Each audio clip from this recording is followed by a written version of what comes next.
Welcome back to Mac Talks of Football, and this is part 2 of my preview of Serie 24-25. I already did my part 1 in which I talked about the newly promoted teams Como, Parma and Venezia. So if you want to have a look, you can go and check it out. I will put the link in the description below. In this video, we are going to continue with our preview, and we're going to talk about 5 teams: Empoli, Cagliari, Udinese, Lecce and Verona. All these 5 teams were in a relegation battle last year, but all of them survived, and they are gonna play in the Serie again this year. So we're gonna see how their preparations are going, if they are getting any better than the previous season, or if the situation is still the same and they are going to be in a tough season again like last year or not. So let's get right into it.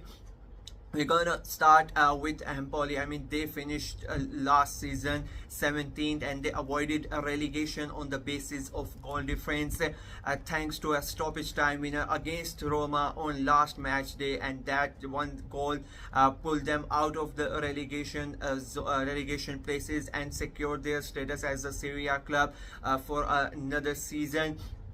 That's how close they were to go down. They had a really bad season, and they went through 3 different managers. They started the season with Paolo Zanetti, but he was let go after just 4 games that included that were all defeats.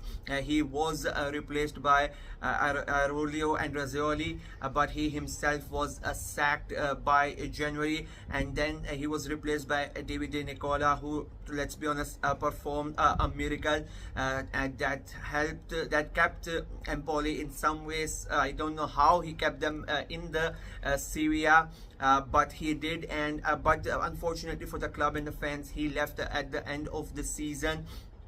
And then they have gone in and brought in a new manager, Roberto De Aversa. He's quite an experienced manager in the Serie A. He was most recently manager of Lecce until March, when they sacked him after he headbutted Verona striker Thomas Henry.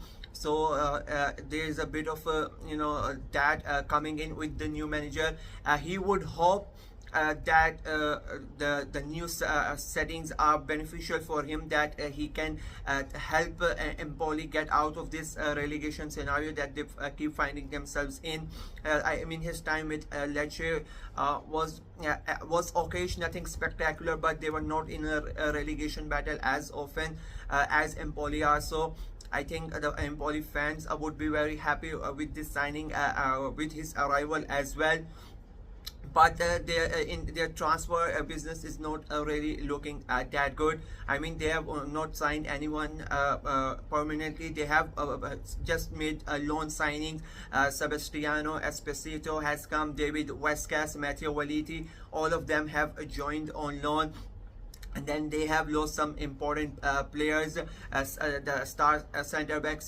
Sebastiano Lopato has left and joined Cagliari for 3.5 million euros. He was like one of the important, crucial part of the team. He started every game, so losing him is a big blow. Their top scorers, Ambiao Niang, has left the club on a free. And then winger Matthias Cancellieri, who had a great loan spell, he has gone back to Lazio. So, like as I said, it's not really looking good for Empoli, and if they don't make like a good 3-4 signings that they need at the moment, I think it's going to be another painful season for Empoli and their fans, and I think they might be again in a relegation battle. Aversa's experience might come in handy. Maybe he's able to keep them safe this year again, but I think it's going to be a tough season for Empoli with the way that the things are standing right now. Moving on to the second team, we are going to talk about Cagliari. I mean, they finished 16, just 1 point above relegation zone.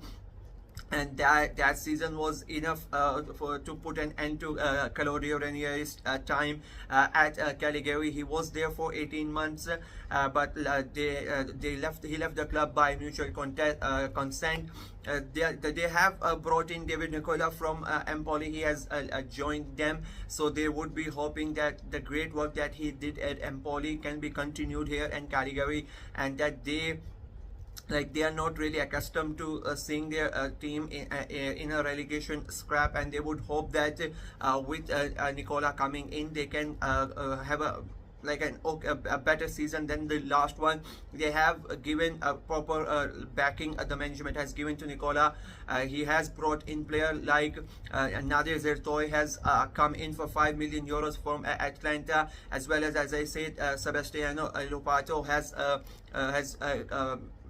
followed his manager to a category for 3.5 million euros, and they have also brought in Matteo Felici. So he's getting the backing and he's making the signings that he needs for his squad. The one big blow to them is that Alberto Dosana, well, he was very important as at the back, the main center back. He has left and joined Como for 8 million euros, as well as Ibrahim Soleimano has also left and joined Atlanta for 7 million euros. But on a whole, like the squad is almost as intact as they would have wanted from last year. The biggest loss is Dosana. Nicola has tried to replace him with Lopato, but I still think they need one more defender to come in and solidify their defense, so that they don't leak in as much the goals that they did last year. But I think getting Nicola was very important. I like him as a manager, like the way that he plays football.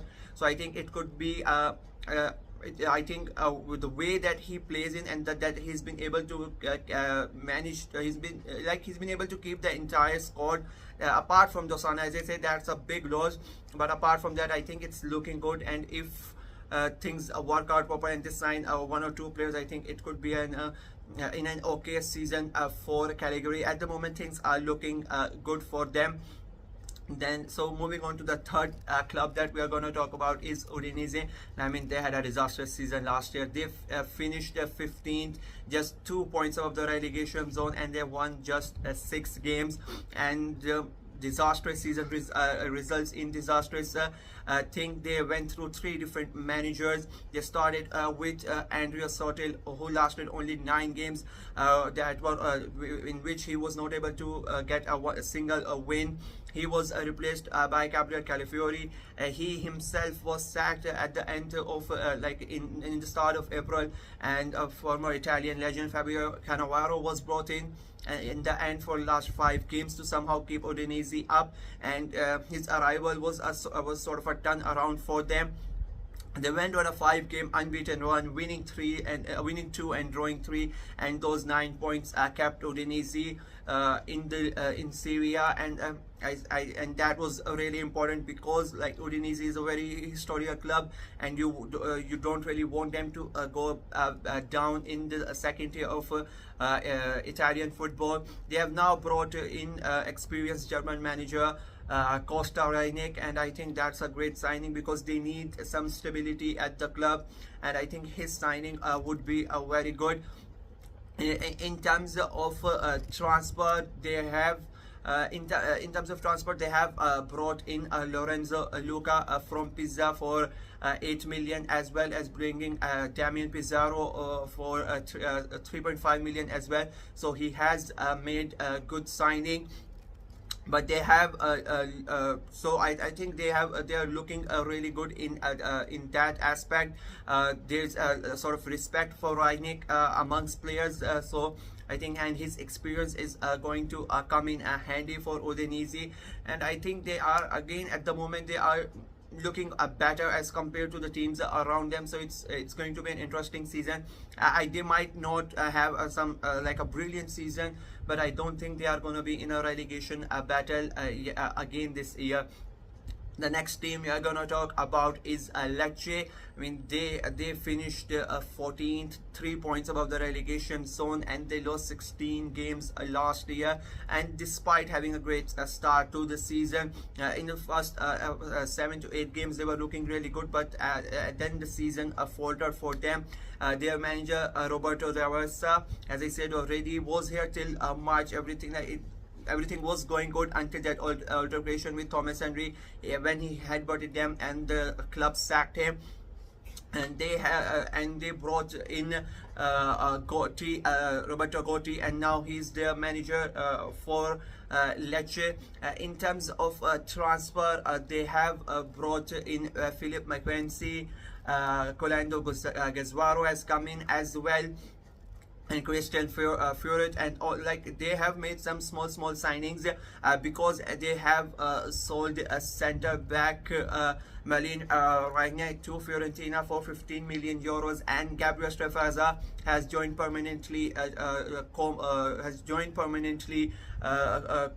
for 5 million euros. So they are reinvesting in the squad. They are giving the manager the proper backing that he needs. And so it's going to be interesting to see how Gotti manages his squad this time around. He would hope that he can do better than his predecessor, as I say, they started last season very good, but then they faltered away. So he would hope that his team can continue this season as they start and not falter away like the last season. I still think they are a little short of one or two players, and they need to go in the transfer market and get those players. There's still a month to go for the transfer window to end, so I think they are going to sign more players. And as I said, they already have they made good amount of money from sales, so it's not like that they don't have the finances to do it. So all of these clubs are making steps to make sure that they don't have the same season that they had last year, that they are not in the same scenario, because from 13 till 20 any team could have gotten relegated last year in Serie. It was that close. So following on that, the last team that we are gonna talk about is Verona, and I mean they also had a disastrous season last season. Finished 13, just 3 points above the relegation zone. They lost 18 games, which included a 14-game winless run. And that resulted in their manager getting the sack at the end of the season. They have a new manager in Paolo Zanetti, who was Empoli's manager last year, but he lasted just 4 games. So he would hope that this new chapter is a beneficial one for him, that he can improve he can show his talent here. And I would hope that Verona give him the proper backing, give him the proper timing. I really hate the clubs changing managers so quickly. Like after 4 games, you cannot change a manager. It takes time. Even bigger clubs lose 2-3 games sometimes in a row. You just don't sack your managers like that. So I hope Zanetti is given the time that he needs. And if you look at the transfer business, I think they are in an okay situation. It's not really something special, and it's not really bad that they have done. So there's nothing really to talk about something special in their transfer business. There's been no major departures. Oh, sorry. Like the only major departure that has happened is Juan Cabal leaving to Juventus. I think that's a big blow. And and then Tiani Naslan has also left the club. Tulazio, both right back and left back, that's the only concern. In terms of arrival, there has been not any major signings, but I don't think that matters at the moment. They would hope that the most of their the squad that they had stays in. The only signing that they have made are the 2 loan signings from last year. They have permanently signed Suat Sardar, and sorry, I forgot the last one. So as I said, it's it's no permanent, no new signings that really excite the fans. It's only the players that were here last year. They have brought them in permanently. So the business is not that good and not that bad as well. But in terms of the other clubs, I would again say they are at the moment they are looking almost the same as their counterparts in this scenario. I personally think that they are going to be one of the clubs in trouble in this season, and I think other clubs, let's say for example, in my opinion, clubs like Udinese, or a Caligari are not going to be in a relegation battle this year around. I think there will be other clubs in this one, and I think one unfortunately would be one of them, because they have not strengthened as much as they would have liked to. They have not lost much players, but the strength they have not strengthened as well. So that's a bit of a concerning thing for me. So that's it for me in this video. Please let me know what you guys think of all the scenarios, all the previews of these clubs that they are in. What business should they do, and who do you think is going to have a better season as compared to the last one? Let me know in the comment section below. Like the video and share it as well, and subscribe to the channel as well. Until next time, bye bye.